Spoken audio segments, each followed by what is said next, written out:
we have the data entered in there. So we need to go in and change the window so the window makes sense with our data here. So if you hit window, think of your x values. That was the time. The smallest time value is 1. The biggest one was 15. I usually like to go a little bigger and a little smaller than that so I can see the first and the last point. And I also want to see the axes. Sometimes I like that. So maybe I'll go from -1 to 16. And we could go up by 1s for that. And then your x-min, x-max are going to be your distances. So if you look at your distances, the smallest distance is 5. The biggest one is 90. So I'm going to go like -5 so I can see the y-axis. And I'm going to go up to 100. But maybe I should go up by 5s for that one because going up by 1s is a lot of points there.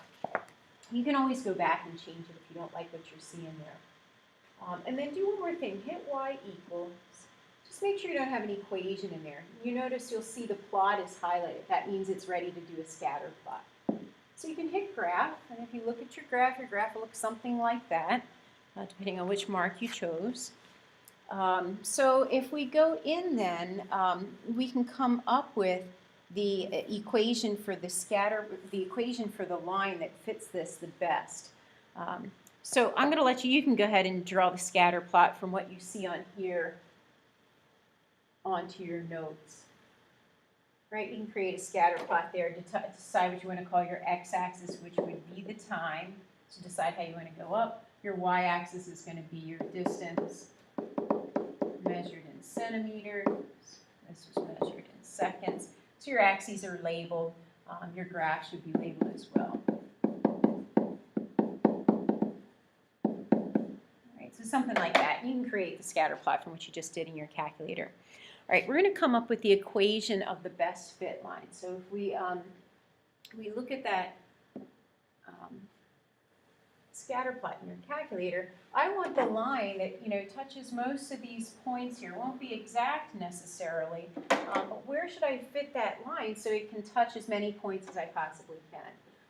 So we're going to have the calculator figure that out for us, and that's in that stat button again. So hit your stat button. And we'll go over to the calculate menu this time. This is where we enter the data. Calculate is where we're going to have it actually do stuff for us. So if you look down here at number 4, you have linear regression, ax plus b. They use a instead of m. So ax plus b, linear regression, that's what we want. So we'll hit number 4. Right, and depending on the operating system, your operating system may look different than this one does. This is the most current one. But in there, it'll ask you, is your data in list 1 and list 2? Yes, that's where I put my data in my list. Just go down to calculate. I'll show you how to store it when I come back here. So hit calculate, and hit enter. If you didn't have that, if you have the old operating system, and you see linear regression up there, just hit enter again. And you should get to this screen where it shows you the equation.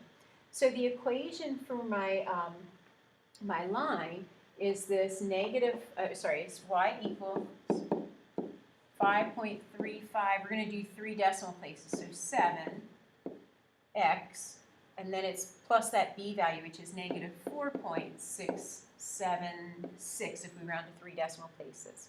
So we're going to put that in y equals in just 1 second, but before we do that, I want you to look at these 2 values here. So the r value, which we said only comes up with lines, is 0.95. It's real close to 1. If you look at the r squared value, this is the percentage value. It's about 91%. So they're saying 91% of the distance that the car traveled can be directly related back to how much time it had to do that, which makes sense that should be a strong correlation there. So it's a nice strong correlation. You can see that by looking at the points there, that they're pretty close to the line. You may have a couple points that are a little bit off. All right, so in y equals, we're going to type this equation in. And like I said on Monday, I'll show you a way that you can do that without having to type this in. We can just dump it in there. So if I type in 5.357x minus 4.676, and if you hit graph, there is your best fit line. You can see it touches some of the points. Some of the points are a little above, a little below. But it goes through an entire formula to calculate what is the smallest distance from each of those points to that particular line there. And then you could use that line and that equation to come up with answers. You can answer different questions. Let me just slide this up a little bit here so we can answer these couple of questions here. calculator to determine the model, so we'll write that down. And then predict. So our model was y equals, let's see if I remember, 357 x minus 4 point, I don't remember. Hold on, let me pull it up. I'm really close, I can tell.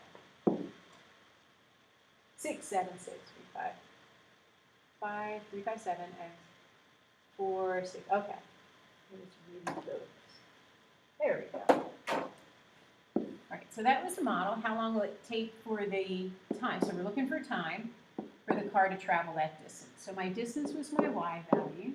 And I want to know what's x going to be for this particular value.